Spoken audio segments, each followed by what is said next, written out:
வணக்கம். நான் பங்கஜ்கரன், கலிபோர்னியாவிலிருந்து பேசுகிறேன். இந்த வீடியோ உங்களுக்காக. இதில் நான் PIA மினி ஸ்ட்ரோக் பற்றி பேசப் போகிறேன்.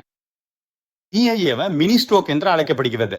இதில் மூளைக்கு செல்லும் இரத்த ஓட்டம் சில நேரம் நிக்கிறது. அதன் காரணமா அறிகுறிகள் தோன்றும். ஆனா அவை முழுமையா குணமாகிவிடும். இது வரவிருக்கும் ஸ்ட்ரோக்குக்கான எச்சரிக்கையாகும். அறிகுறிகள் என்னவென்றால், திடீரென கை மற்றும் காலில் பலவீனம், பேசுவதில் சிரமம், முகம் வளைந்து போவது, பார்ப்பதில் சிரமம் அல்லது மயக்கம் ஆகியன. இதற்கான சிகிச்சை அஸ்பிரின் ஆகும். இரத்தம் மங்கும் மருந்துகள், இரத்த அழுத்தம், சர்க்கரை கட்டுப்படுத்துதல், கொலஸ்ட்ரால் கட்டுப்படுத்துதல், இதயம் மற்றும் கரோட்டிட் ஆர்டரி பரிசோதனை செய்வது ஆகியவை முக்கியம். சில நேரங்களில் அறுவை சிகிச்சையும் தேவையாகலாம். பாதுகாப்பு என்னவென்றால், இரத்த அழுத்தத்தை கட்டுப்படுத்தவும், சர்க்கரையை கட்டுப்படுத்தவும், கொலஸ்ட்ராலை கட்டுப்படுத்தவும், புகைப்பிடிப்பதை நிறுத்தவும், தினமும் உடற்பயிற்சி செய்யவும். ஒரு வாரத்துல 150 நிமிடம், அதாவது தினமும் 30 நிமிட உடற்பயிற்சி செய்ய வேண்டும் என்பதை குறிக்கிறது. குறைஞ்சது ஒரு வாரத்துல 5 நாட்கள் மற்றும் ஆரோக்கியமான உணவு சாப்பிடுங்க.